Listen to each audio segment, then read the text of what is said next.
Can you spell your name for me, please? Mike Eads, Mike, Eads. And we're going to talk to Mike today. He's the fire chief of Neosho, and he's actually going to be retiring, and this is the reason for the interview. And we're going to go ahead and jump in with question number 1, and it is, what made you want to be a firefighter? Well, it probably sounds kind of funny, but when I was growing up, there was 3 things I considered, and one was fireman, police officer, and baseball player. And I wasn't very good at playing baseball, so that was out pretty quick. And I thought about police and fire both, and the job I had at the time, we got laid off every spring through the summer months. And I was reading in the paper one night that they were looking for volunteers to join the fire department. So I thought, well, I'll give that a shot, and that's how I started. That's awesome. And the next question is, what year did you start? Started in 1986, in the springtime as a volunteer. And for the volunteer, what department did you volunteer for? Was it Neosho? For Neosho, yes. Okay. Yep. Question 3, how many years have you served in Neosho total? Well, I started full-time in December of 1986, and so if I count about 6 months of volunteer time, then I'll be real close to 33 years coming up. That's incredible. Question number 4, what are some of your most favorite memories over those 33 years? Oh gosh, favorite memories. Getting to know the guys, becoming joining the fire department just basically was an extended part of the family. Oh gosh, sitting down maybe at night and having supper with the guys and joking and cutting up, and just the fellowship, I guess, is what I enjoyed the most over the years. That's awesome. Is it true, you've kind of answered it in your favorite memories, but is it true that the Brotherhood is truly a family? It is. It really is. When you work shift, you're here for 24 hours. And so your family may come and visit, their families may come and visit. You may all sit down together and have supper together. But you're here for a third of your life, basically, every third day.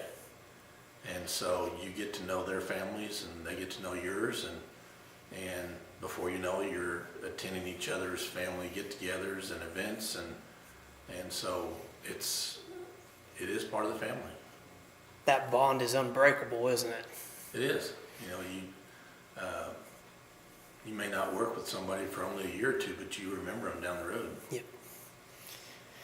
And that leads me to my next question. How supportive has your family been with the firefighting? Oh gosh, very supportive. I couldn't have done half of what I've done over my career without their support, whether it be me being gone for maybe a day or 3 days at a time, depending on what the call was, to where my wife had to take care of the 2 kids and get them off to school, or get them fed, or whatever needed to do. But my family has been very supportive of me. That's awesome. That's good to see. Number 7, anything? Would you want to say anything to anyone that says, I want to become a firefighter, and what would you say to them? If you have the heart to serve your fellow man or your community, by all means consider being a firefighter. It takes honesty, dignity, and respect of others. Not only you showing it to them, but if you do a good enough job, they'll show it back to you. People don't realize it, but we go into their homes, under certain circumstances. It's they're having a bad day, whatever the case may be, And they've called us to come help them. It's not our problem, it's their problem. We're there to help fix that problem. And they trust us to come in there and help them.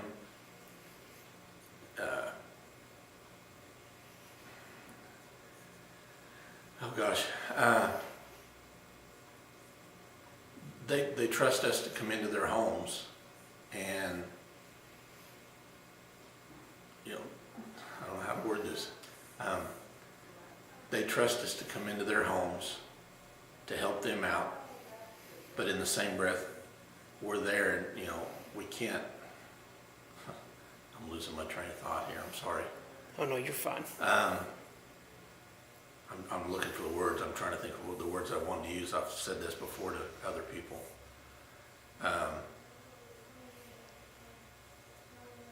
They trust us basically not to steal anything or take anything. And that's where we have to stay honest and true to that respect for them. That's a good way to put it. That's beautiful. And with that being said, number 8, what is your plans for retirement? Well, unfortunately, I'm too young to truly retire, but I do have another career to go to. It's still in the public sector, and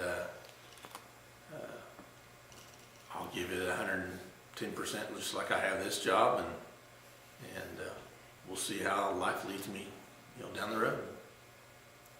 Also, what would you say to your fellow firefighters? What would you like to tell them as you leave? Technically, you're really never leaving. You know, it's just goodbye for a little while.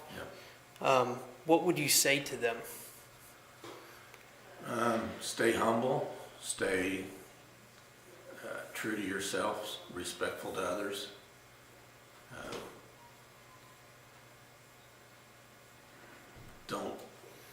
Don't give up on your ideas, your beliefs of making the department and or the community a better place. That's awesome. Question number 10. There's rumors going around. I don't know if you can confirm this or not, but is Jim Ledford going to be taking your spot as a new chief? I've been told that he'll be the interim chief, and the city manager is going to basically be reviewing him or giving him that chance or that opportunity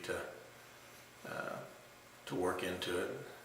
I can't answer for sure what'll happen down the road, but I know the opportunity is there for him, and I think he can do the job to do that, and fill in and take that position down the road. Very good. And the very last question is, it kind of goes back to the very beginning. Do you remember the very first call that you were on? Well, I don't know, but the actual call, I remember my first structure fire out on Norway Road, mobile home fire. I remember my first fatality vehicle accident. A younger individual had hit an embankment. I remember my first structure fire where I pulled an individual out of the house. Unfortunately, they passed away a few days later. I remember, unfortunately, I remember a lot of those things. It's not the good side of the, it's not the side of the service that you want to remember, but for some reason I do. But I do remember all the good times too. That's good. And the good times make up for those times, doesn't it? The other bad times. You've got to have those good times with your guys to get past those bad times.